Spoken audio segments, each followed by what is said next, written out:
ഇപ്പോൾ advocate N Lalkumar ചേരുന്നുണ്ട്. ശ്രീ ലാൽകുമാർ, കോൺഗ്രസിനകത്ത് ഇപ്പോൾ എങ്ങനെയാണ് നേതൃ മാറ്റങ്ങൾ ഉണ്ടാവുക എന്നുള്ളതിൽ ഇപ്പോഴും കൃത്യമായിട്ട് ഒരു പേര് പോലും നൽകാൻ കഴിയാത്ത ഒരു ഘട്ടത്തിലാണ് നിൽക്കുന്നത്. അതിനൊപ്പമാണ് ഈ പ്ലാൻ 63 എന്ന് പറഞ്ഞുകൊണ്ട് AICC പോലും ഇടപെടുന്ന, ഇല്ലെങ്കിൽ അത്തരത്തിലൊരു പിണക്കത്തിലേക്ക് പോകാൻ സാധ്യതയുള്ള രീതിയിൽ സതീഷിന്റെ കേരളത്തിലെ പ്രവർത്തനം പോയിക്കൊണ്ടിരിക്കുന്നത്. കോൺഗ്രസിനകത്ത് ഇതൊക്കെ നിലവിലെ സാഹചര്യത്തിൽ ആവശ്യമാണോ എന്നൊരു ചോദ്യമല്ലേ വരുന്നത്?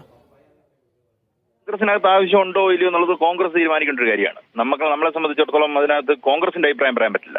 നമുക്ക് ഇതുമായി ബന്ധപ്പെട്ട് പുറത്തു നിൽക്കുന്ന ആൾക്കാർ ഇത് വീക്ഷിക്കുമ്പം നമ്മളുടെ അഭിപ്രായം പറയാൻ പറ്റും.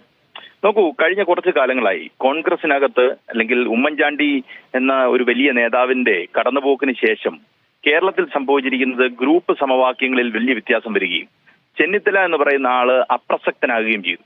അദ്ദേഹത്തിന് ഒരല്പം പ്രസക്തിയെങ്കിലും കിട്ടിയത് കഴിഞ്ഞ NSSന്റെ ആസ്ഥാനത്തെ പരിപാടിക്ക് മന്നം ജയന്തിക്ക് പോയതിനു ശേഷമാണ്. അദ്ദേഹം യഥാർത്ഥത്തിൽ കേരള രാഷ്ട്രീയത്തിൽ ശക്തമായി ഒരു തിരിച്ചുവരവ് വരാൻ ശ്രമിക്കുന്നത്. അത് അദ്ദേഹത്തിനെ സംബന്ധിച്ചിടത്തോളം ഒരു ഡു ഓർ ഡൈ സിറ്റുവേഷനാണ്. ആ ഡു ഓർ ഡൈ സിറ്റുവേഷൻ എന്തിലേക്കാണ് അദ്ദേഹം ഡു ഓർ ഡൈ എന്ന് നമ്മൾ പറയുക?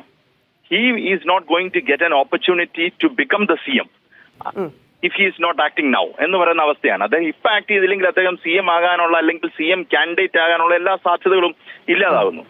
അത് പിടിച്ചു നിർത്താനുള്ള ശ്രമം നടത്തുമ്പം ഇപ്പുറത്ത് VD സതീശൻ വലിയ കളവിറക്കും.